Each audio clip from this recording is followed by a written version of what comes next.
اللهم صل على محمد وأنزله المقعد المقرب عندك يوم القيامة. جزا الله عنا محمدا صلى الله عليه وآله وسلم ما هو أهله. رب اشرح لي صدري ويسر لي أمري واحلل عقدة من لساني يفقهوا قولي. سامعین محترم، گزشتہ جمعے پر بھی شرم و حیا کے متعلق بیان ہوا کہ اسلام میں شرم و حیا کو بہت زیادہ اہمیت حاصل ہے، اور مومن مسلمانوں میں اور عام انسانوں میں یہ ایک ایسی صفت ہے، ایک ایسی صفت اللہ تعالیٰ نے رکھی ہوئی ہے جس کی وجہ سے انسان دوسرے انسانوں سے اور اسی طرح عام انسانوں میں پھر مومن مسلمان عام انسانوں سے بھی اور خصوصاً اللہ تعالیٰ سے شرم و حیا کرتے ہوئے ہر اس کام سے بچ سکتا ہے جس کام پر اللہ تعالیٰ کی ناراضگی ہوتی ہے۔ اسی صفت کی وجہ سے انسان بہت سارے گناہوں سے بچ جاتا ہے، اور شروع سے جو انسانیت کے دشمن ہوتے ہیں اور اسلام کے دشمن ہیں، تو سب سے پہلے سرفہرست ان کا ہدف وہ شرم و حیا ہے کہ یہ شرم و حیا کی صفت انسانوں سے ختم ہو جائے، تو پھر ان کو جس ہلاکت کی طرف اور جس گھڑے کی طرف ان کو لے کر جاؤ اور ان کو اس پہ پھینک دو تو وہ پھینک دیے جائیں گے۔ اپنی ذلت اور رسوائی کا احساس سے ختم ہو جائے گا جب وہ شرم و حیا ختم ہو جائے گا۔ شروع سے یہی سلسلہ آ رہا ہے، اور آج اس جدید دور میں نت نئے حیا سوز اور ایمان سوز ایجادات کو وجود دیا جا رہا ہے، اور مسلمانوں کے شرم و حیا پر ڈاکہ ڈالا جا رہا ہے، اور اسی طرح عام انسانیت کو بھی اس شرم و حیا کے حوالے سے ہدف اور ٹارگٹ بنایا جا رہا ہے کہ پوری انسانیت سے اس چیز کو نکال دیا جائے۔ جب شرم و حیا نہیں رہی تو پھر کوئی چیز بھی نہیں رہتی ہے، پھر انسان انسانی نہیں رہتا ہے۔ تو قرآن اور حدیث کے حوالے سے اسلام میں شرم و حیا کو بہت زیادہ اہمیت حاصل ہے، بہت زیادہ فوقیت، اخلاقیات بہت زیادہ ہیں۔ قرآن اور حدیث کے حوالے سے اخلاقیات کی ایک لمبی فہرست ہے، لیکن تمام اخلاقیات میں سے سب سے زیادہ اہمیت کا حامل اور سب سے زیادہ بنیادی خلق اور بنیادی صفت مومن مسلمان میں وہ شرم و حیا کی ہے۔ اب سب سے زیادہ حیا کا مستحق کون ہے جس سے ہم حیا کریں، جس سے ہم شرم کریں؟ ویسے تو ہر انسان طبی طور پر اپنے اندر کچھ نہ کچھ حیا اور شرم کا مادہ رکھتا ہے، طبی طور پر اللہ تعالیٰ نے اس کے اندر یہ چیز ودیت رکھی ہوئی ہے کہ اس میں شرم و حیا ہوتی ہے، یعنی دوسرے انسانوں کے سامنے عموماً بے حیائی اور بے شرمی کے کاموں سے بچتا رہتا ہے اور بچنے کی کوشش کرتا رہتا ہے، اور اس کے دل و دماغ میں یہی بات ہوتی ہے کہ میں اگر بے حیائی اور بے شرمی کا کوئی کام کروں تو میری اس برائی کو کوئی نہ دیکھے، میری اس بے حیائی اور بے شرمی کو کوئی نہ دیکھ سکے، اور اسی طرح تمام بے حیائی اور بے شرمی کے کاموں سے وہ بچتا رہتا ہے اور بچنے کی کوشش کرتا رہتا ہے۔ لیکن یہ سب باتیں کہ عام انسانوں سے بے شرمی کے کاموں سے بچنا، عام انسانوں سے بے حیائی کے کاموں سے بچنا، اور اسی طرح عام انسانوں کا کرنے والے کے کسی گناہ پر خبردار ہونے سے بچنا، یہ تمام باتیں طبی طور پر انسانوں سے حیا کی وجہ سے ہوتا ہے۔ طبی طور پر آپ دیکھتے ہیں مسلمان دیکھتے ہیں، غیر مسلموں کو دیکھ لو، ان میں بھی طبی طور پر ایک شرم و حیا موجود ہے، جو عام انسانوں کے سامنے بے شرمی کے کام نہیں کرتے ہیں۔ عام مسلمانوں کو آپس میں دیکھ لو کہ ایک دوسرے کے سامنے بے شرمی اور بے حیائی کے کاموں سے بچتے ہیں۔ تو یہ طبی طور پر، یہ معاملہ طبی طور پر ہے کہ انسانوں سے شرم اور حیا کی وجہ سے اس طرح بے شرمی کے کاموں سے بچا جاتا ہے، مگر اسلامی شریعت میں حیا محض انسانوں سے نہیں، بلکہ اسلام اپنے ماننے والوں کو اس بات پر انتہائی زور دیتا ہے کہ اللہ تعالیٰ علیم ہے، خبیر ہے، وہ جاننے والی ذات بھی ہے اور خبردار ذات بھی ہے، وہ سب سے زیادہ حیا کے لائق ہے کہ ہم اللہ تعالیٰ سے حیا کریں۔ عام انسانوں میں بھی رہ کر ہمیں اللہ تعالیٰ سے حیا کرنی چاہیے، شرم کرنی چاہیے، اور اگر ہم تنہائی اور خلوت میں ہوں تو تب بھی اللہ تعالیٰ سے حیا اور شرم کرنی چاہیے۔ تو اسلام اپنے ماننے والوں کو اس بات پر بہت زیادہ زور دیتا ہے کہ عام انسانوں سے شرم و حیا تو ہوتا ہی رہے گا، لیکن سب سے زیادہ شرم و حیا وہ اس علیم اور خبیر عالم الغیب والشہادہ جو ظاہر کو بھی جاننے والی ہے اور پوشیدہ کو بھی جاننے والی ذات ہے، اس ذات باری تعالیٰ سے شرم و حیا کرنی چاہیے جو ہر چیز سے بخوبی خبردار ہے۔ اور اس شرم و حیا کا تقاضا یہ ہے کہ اللہ تعالیٰ سے ہم شرم و حیا کریں۔ اللہ تعالیٰ سے اس شرم و حیا کا تقاضا یہ ہے کہ جو فعل اور کام بھی ہو، جو عمل بھی ہو، وہ اللہ تعالیٰ کے ہاں، اللہ تعالیٰ کے لیے ناراضگی کا سبب بنتا ہو، اللہ تعالیٰ کے ہاں وہ برا ہو، تو اس کام کو ہرگز نہیں کرنا چاہیے، ہرگز نہیں کرنا چاہیے، کیونکہ وہ کام اور وہ فعل اور وہ عمل، وہ بات، وہ حرکت، وہ اللہ تعالیٰ کے ہاں بری ہوتی ہے، وہ اللہ تعالیٰ کی ناراضگی کا سبب بنتا ہے، وہ اللہ تعالیٰ کے ہاں شرمندہ ہونے کا سبب بنتا ہے۔ ہر اس کام سے انتہائی طور پر بچنا چاہیے اور اس کام کو ہرگز نہیں کرنا چاہیے، اور تمام اعضاء اور جوارح اس بات کا پابند بنایا جائے کہ ان سے ایسے کام کا صدور نہ ہو جو اللہ تعالیٰ سے شرمانے کا تقاضا بنے، جو اللہ تعالیٰ سے شرمانے کا وہ تقاضا ہو، شرمندگی کا باعث نہ بنے۔ اس سلسلے میں حضور پاک صلی اللہ علیہ وسلم نے امت کو واضح ہدایت فرمائی ہے۔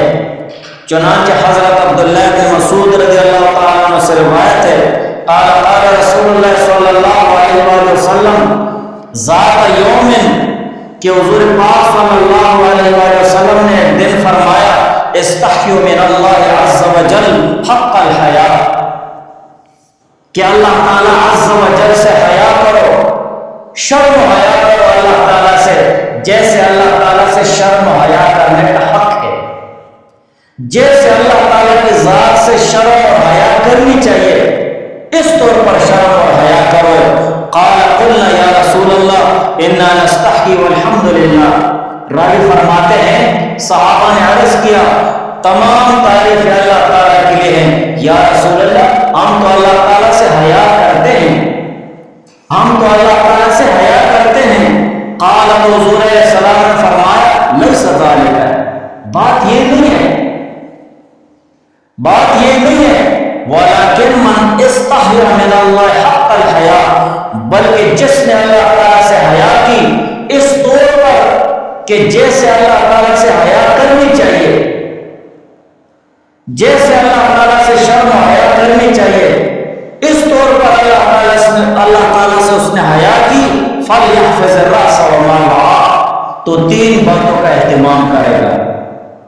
تین باتیں اپنی زندگی کا جزء لازم بنائے گا، تین باتوں کو اپنی زندگی میں ضرور وہ کرے گا۔ پہلی بات یہ ہے فَلْيَحْفَظِ الرَّأْسَ وَمَا وَعَى، حضور علیہ السلام نے فرمایا کہ اس شخص کو چاہیے کہ جو شخص اللہ تعالیٰ سے حیا کرے اس طور پر جیسے اللہ تعالیٰ سے حیا کرنی چاہیے فَلْيَحْفَظِ الرَّأْسَ وَمَا وَعَى، تو اس کو چاہیے کہ وہ اپنے سر کی حفاظت کرے اور اس چیز کی جس کو یہ سر نے جمع کیا ہوا ہے، اپنے سر کی حفاظت کرے اور اس کی جس کو یہ سر مشتمل ہے، جو چیزیں سر میں سمائی ہوئی ہیں ان سب کی حفاظت کرے۔ سر میں ہے دماغ، اسی طرح آنکھیں ہیں، اسی طرح کان ہے، ناک ہے، منہ ہے، ان کی حفاظت کرنی۔ اور دوسری بات وَلْيَحْفَظِ الْبَطْنَ وَمَا حَوَىٰ، اور اپنے پیٹ کی حفاظت کرے، اپنے پیٹ کی حفاظت کرے اور اس کی جس پر یہ پیٹ مشتمل ہے۔ پیٹ ہو گیا ہے، شرمگاہ ہو گئی ہے کہ اس کو حرام سے بچانا ہے، غلط سے بچانا ہے۔ وَلْيَذْكُرِ الْمَوْتَ وَالْبَلَاءَ، اور تیسری چیز یہ ہے، تیسری بات یہ ہے کہ اپنی موت کو یاد کرے، والبلاء، اور موت کے آنے والے حالات کو یاد کرے۔ ان تین چیزوں کا اہتمام اس کے لیے اپنی زندگی میں ضروری ہے۔ جس نے ان تین باتوں کا اہتمام اپنی زندگی میں کر لیا ہے تو اس نے اللہ تعالیٰ سے شرم و حیا کا حق ادا کر دیا۔ جیسے اللہ تعالیٰ سے شرم و حیا کرنی چاہیے ویسے اس نے حق ادا کر دیا ہے۔ وَمَنْ أَرَادَ الْآخِرَةَ تَرَكَ زِينَةَ الدُّنْيَا، حضور علیہ السلام نے فرمایا حاصل اور خلاصہ یہ ہے وَمَنْ أَرَادَ الْآخِرَةَ، اور جو کوئی آخرت کا ارادہ رکھتا ہے، اپنی آخرت کو سنوارنا چاہتا ہے، اپنی آخرت کی اسے فکر ہوتی ہے، اللہ تعالیٰ کے سامنے حاضری دینے کی فکر ہوتی ہے، ترک زینت الدنیا، تو وہ دنیا کی زیب و زینت کو ترک کر دے گا۔ دنیا کی زیب و زینت، عیش و عشرت، یہ چیزیں ترک کر دے گا۔ فمن فعل ذلک، پس جس نے یہ کام کیے، فقد استحیا من اللہ حق الحیا، تو حضور علیہ السلام نے فرمایا تحقیق کے ساتھ اس نے اللہ تعالیٰ سے حیا کرنے کا حق ادا کر دیا۔ صحیح معنوں میں حیا کرنے کا وہ حق ادا کر دیا ہے۔ اس حدیث سے معلوم ہوا کہ اللہ تعالیٰ سے حیا کرنے میں غفلت نہیں کرنی چاہیے، اللہ تعالیٰ سے شرم و حیا کرنے میں سستی، کاہلی اور غفلت سے کام نہیں لینا چاہیے، اور اس کے لیے محض زبانی دعوت کافی نہیں۔ یار ہم تو شرم کرتے اللہ تعالیٰ سے، ہاں؟ وہ ایک شاعر تھا نا، فارسی کا شاعر تھا، اور حضور علیہ السلام کے بارے میں بہت زیادہ پسندیدہ اشعار پڑھا کرتا تھا۔ لمبا واقعہ ہے، ایک بہت بڑے بزرگ نے اس کے اشعار سنے تو وہ اس شاعر کے پاس جانے لگا کہ یار اس سے ملاقات کر لوں، بہت اچھی آواز ہے، اچھے اشعار ہیں، سکون ملتا ہے۔ تو وہ اس سے ملنے گیا، اس کو پوچھا کہ فلاں کدھر ہے؟ انہوں نے کہا کہ فلاں وہاں حمام میں بیٹھے ہوئے، آپ اس سے وہاں مل سکتے ہیں۔ جب حمام پر گئے تو وہ شاعر وہاں پر دڑ منڈوا رہا تھا، تو اس بزرگ نے جب اس سے دیکھا تو اس سے کہا کہ فارسی میں اس نے کہا کہ یہ کیا کر رہے ہو، تمہیں شرم نہیں آتی؟ اتنے اچھے شاعر ہو کر تم دڑ منڈوا رہے۔ تو پھر اس شاعر نے کہا کہ میں اپنے چہرے پر چھریاں پھیر رہا ہوں، لوگوں کے دلوں پر تو چھریاں نہیں پھیر رہا ہوں۔ تو اس بزرگ نے کہا خدا کے بندے، لوگوں کے دلوں پر تو چھریاں نہیں پھیر رہے، لیکن حضور علیہ السلام کے دل پر تو چھری پھیر رہے ہیں۔ حضور علیہ السلام کے دل پر تو چھری پھیر رہے ہیں، تو میں حیا نہیں حضور علیہ السلام کی ذات سے کہ کس منہ سے حضور علیہ السلام کا سامنا کرو۔ جب قبر میں پوچھا جائے ما تقول فی حق هذا الرجل، کہ اس شخصیت کے متعلق آپ کیا کہتے ہیں، تو پھر آپ کیا کہیں گے؟ جب حضور علیہ السلام کے سنت طریقوں پر عمل کیا ہوگا اور اللہ تعالیٰ سے شرم و حیا کرنے کا جو حق ہے اس طریقے سے شرم و حیا کو اختیار کیا ہوگا تو جواب دے دو گے۔ تو کہنے کا مقصد یہ ہے کہ صرف زبانی دعوے کافی نہیں ہے، بلکہ اپنے جسم و روح اور خواہشات کو اطاعت خداوندی کے رنگ میں رنگنا ہے، اللہ تعالیٰ کی اطاعت میں اور اللہ تعالیٰ کی رضا میں رہنا ہے۔ ہر حالت میں اللہ تعالیٰ کی بندگی کا خیال رکھنا ضروری اور لازم ہے کہ میں اللہ تعالیٰ کا بندہ ہوں، میں اللہ تعالیٰ کا بندہ ہوں، مجھے اللہ تعالیٰ سے حیا کرنی چاہیے کہ میں ایک ایسا کام کر رہا ہوں کہ اللہ تعالیٰ کی ذات مجھے دیکھ رہی ہے، وہ مجھے سن رہی ہے، وہ ہر جگہ اپنی صفات کاملہ کے ساتھ موجود ہے، حاضر ہے۔ میرا یہ عمل حضور علیہ السلام کے پاس پیش کیا جاتا ہے، تو پھر شرم و حیا کا مادہ اپنے اندر پیدا کرنا چاہیے، اور شرم و حیا جیسا عمل اپنے اندر پیدا کر کے گناہوں سے بچنے کی کوشش کی جائے۔ اللہ تعالیٰ سے حیا کا جذبہ کیسے پیدا ہو؟ جب اس جدید دور میں حیا سوز اور اس طرح ایمان سوز چیزیں موجود ہیں، مومن مسلمان سے حیا کو ختم کر دیتے ہیں۔ حیا جیسی خاص صفت مومن مسلمانوں سے نکلی جا رہی ہے، یہ حیا کیسے پیدا ہوگی؟ حیا کا جذبہ اعلیٰ مرتبہ میں کیسا پیدا ہوگا کہ ہم اللہ تعالیٰ سے صحیح معنوں میں حیا کرنے والے بن جائیں؟ اس کے متعلق علماء عارفین، فقہاء، بزرگان دین نے مختلف قیمتی اقوال ذکر کیے ہیں، مختلف قیمتی طریقے انہوں نے بتائے ہیں۔ پہلا طریقہ وہ حضرت جنید بغدادی رحمہ اللہ تعالیٰ کا ہے، وہ فرماتے ہیں کہ اللہ تعالیٰ کی نعمتوں کے استحضار کے ساتھ اپنی کوتاہیوں پر نظر کرنے سے جو درمیانی حالت پیدا ہوتی ہے اسی کا نام حیا ہے۔ اللہ تعالیٰ نعمتیں دے رہا ہے نا، مال دے رہا ہے، اولاد دے رہا ہے، بیوی دے رہا ہے، بچے دے رہا ہے، گھر دے رہا ہے اور عزت دے رہا ہے، اسی طرح شہرت دے رہا ہے، ساری چیزیں مل رہی ہیں، لوگ آگے پیچھے ہو رہے ہیں، اور جب یہ ساری نعمتیں اپنے دل و دماغ میں حاضر کر لے کہ مجھے اللہ تعالیٰ نے سب کچھ دیا ہے، یہ میں کیا تھا، پھر اپنی کوتاہیوں پر نظر کر لینا، میں اس لائق تھا کہ اللہ تعالیٰ نے مجھے اتنی عزت دی ہوئی ہے، دیکھو لوگ میرے آگے پیچھے ہو رہے ہیں، لوگ سلام کر رہے ہیں، دیکھو مجھے اللہ تعالیٰ نے اولاد دی ہے، کتنی نیک ہے یار، اولاد میری پرہیزگار ہے، نیک ہے، نمازی ہے، یہ میں کس طرف جا رہا ہوں،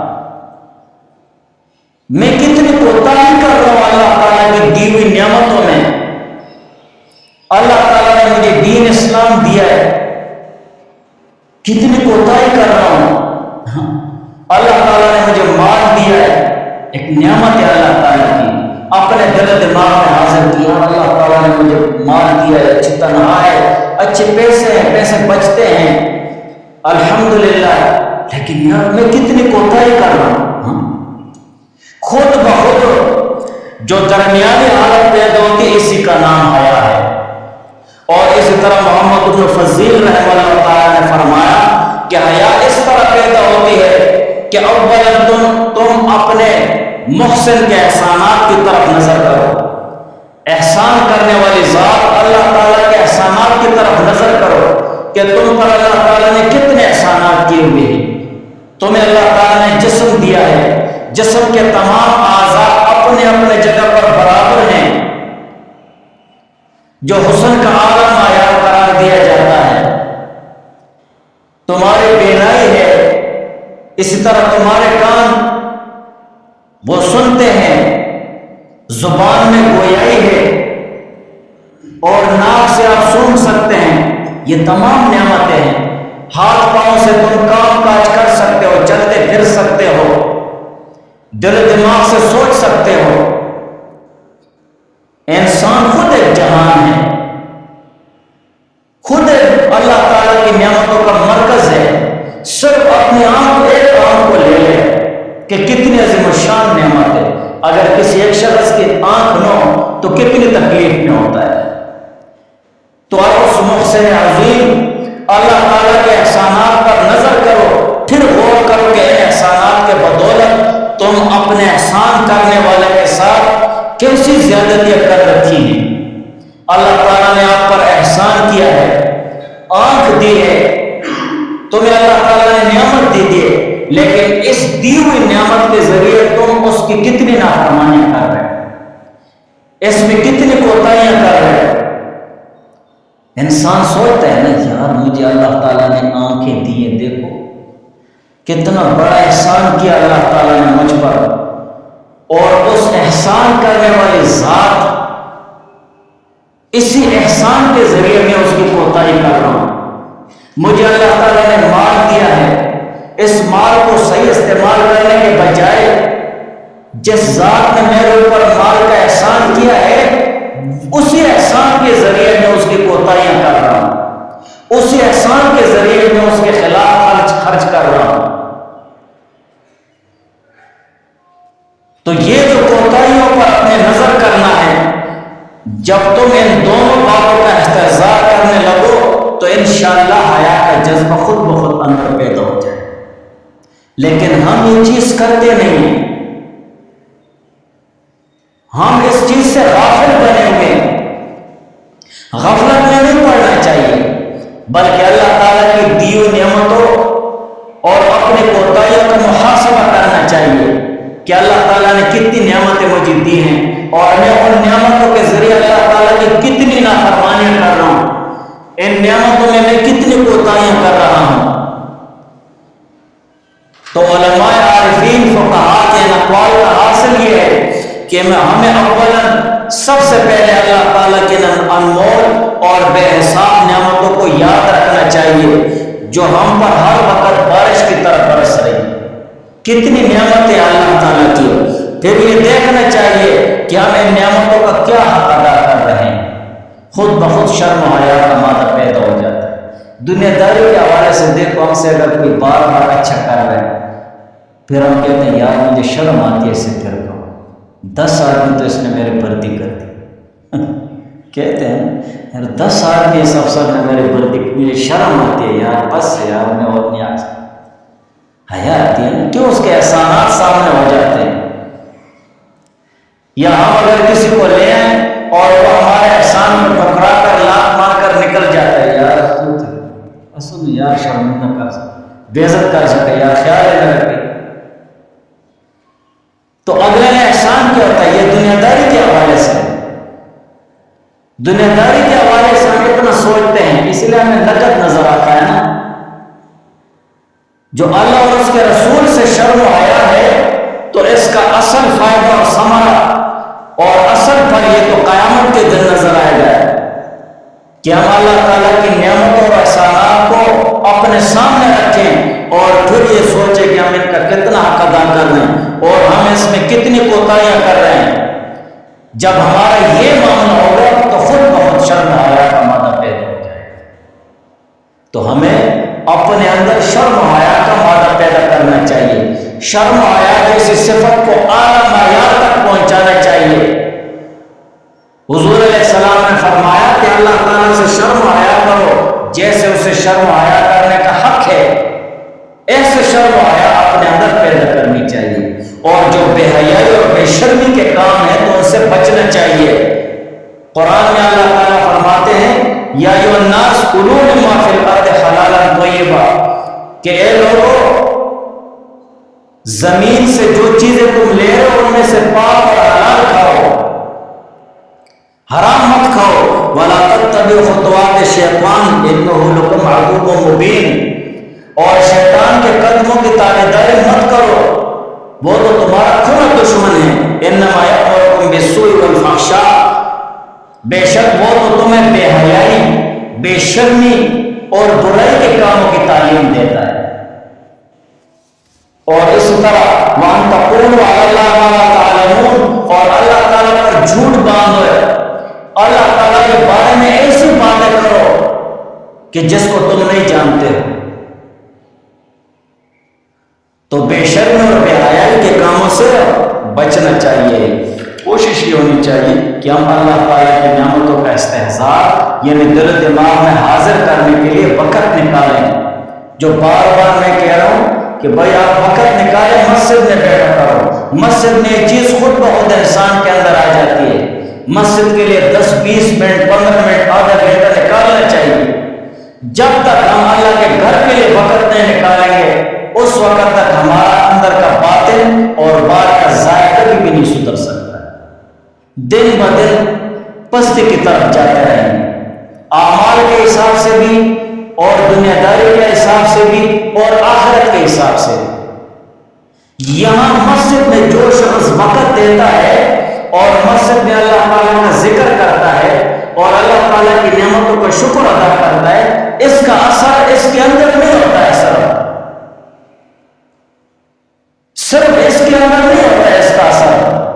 بلکہ اس کے پورے خاندان پر اس کا اثر ہوتا ہے اور خاندان سے نکل کر پورے انسانیت پر اس کا اثر ہوتا ہے. جیسے گناہ کرنے سے تمام انسانوں پر ظلم ہوتا ہے، تو اسی طرح ایک مومن مسلمان کی صحیح معنوں میں اللہ تعالیٰ کے گھر کو وقت دینے کا اثر بھی تمام انسانیت پر اللہ تعالیٰ ظاہر فرماتا ہے. تو اللہ تعالیٰ کی نعمتوں کو اپنے دل و دماغ میں حاضر کر کے اور اپنی کوتاہیوں پر نظر کر کے پھر اللہ تعالیٰ کا شکر ادا کرنا چاہیے، تاکہ اللہ تعالیٰ کے فضل سے شرم و حیا جیسی صفت اعلیٰ معیار میں پیدا ہو جائے اور تمام گناہوں سے مومن مسلمان بچ سکے. سبحانک اللہم و بحمدک اشہد ان لا الہ الا انت استغفرک. ہمارے معاشرے میں ایک چیز یہ عام ہو گئی ہے، حسن اتفاق اور سوء اتفاق. حسن اتفاق اور سوء اتفاق یہ کفار اور ملاحدہ کی ایجاد ہے، یہ قرآن اور حدیث میں نہیں ہے. حسن اتفاق اور سوء اتفاق ہر کسی کے زبان پر یہ اوہ یار حسن اتفاق سے ملاقات ہو گئی، اس طرح کہتے ہیں نا. حسن اتفاق تھا بس آپ مل گئے، سوء اتفاق تھا. سوء برائی کو کہتے ہیں اور حسن اچھائی کو کہتے ہیں. تو نیکیوں کو حسن اتفاق مت کہو اور برائیوں کو سوء اتفاق مت کہو. یہ الفاظ غیر مسلم و کافر و ملحد اور نچریوں کی ایجاد ہے. یہ ان کے الفاظ ہیں، انہوں نے یہ الفاظ جاری کیے ہوئے ہیں کہ اگر کوئی نعمت ملتی ہے، کوئی خیر اور بھلائی اس کو پہنچتا ہے تو وہ کہتا ہے کہ صاحب آج حسن اتفاق سے، مثال کے طور پر مجھے نوکری مل گئی، آج حسن اتفاق سے صاحب آپ سے ملاقات ہو گئی، آج حسن اتفاق سے مجھے یہ فلاں چیز مل گئی ہے. نیکیوں کو حسن اتفاق کھا گیا ہے، نیکی کی نسبت اللہ تعالیٰ کی طرف ختم ہو گئی ہے. بلکہ آپ حسن اتفاق کے بجائے اللہ تعالیٰ کا نام لیں اور اس نیکی اور اس نعمت کی اللہ تعالیٰ کی طرف نسبت کرنی چاہیے. حسن اتفاق مت کہو اور یا برائیوں کو سوء اتفاق نے لوٹ لیا ہے. اچھائیوں اور نیکیوں کو حسن اتفاق نے لوٹ لیا اور برائیوں کو اور بدکاریوں کو سوء اتفاق نے لوٹ لیا ہے. بس سوء اتفاق تھا، فلاں فلاں کام ہو گیا ہے، فلاں فلاں برائی ہو گئی ہے، یہ ہو گیا. سوء اتفاق تھا، چوٹ لگ گئی، ایکسیڈنٹ ہو گیا، لڑائی ہو گئی، فلاں ہو گیا، ڈنگل ہو گیا. سوء اتفاق تھا، بس چھوڑو، اتفاقاً اس طرح ہو گیا ہے. اتفاقاً نہیں ہوا ہے، بلکہ آپ اس طرح کہیں کہ یہ میری شامت اعمال ہے یا میری اپنی نالائکی کی سزا مجھے مل گئی ہے. تو یہ جو دو قسم الفاظ ہے کہ حسن اتفاق اور سوء اتفاق، تو یہ مسلمانوں کے نہیں ہیں بلکہ یہ غیر مسلموں کی ایجاد ہے. تمام نیکیوں کی نسبت وہ اللہ تعالیٰ کی طرف کرنی چاہیے کہ یہ اللہ تعالیٰ کا فضل ہے، بس یہ اللہ تعالیٰ کی مہربانی ہے. جو چیز مجھے ملی ہے، جو نعمت مجھے ملی ہے، جو خیر مجھے پہنچا ہے، تو یہ اللہ تعالیٰ کی مہربانی اور فضل ہے.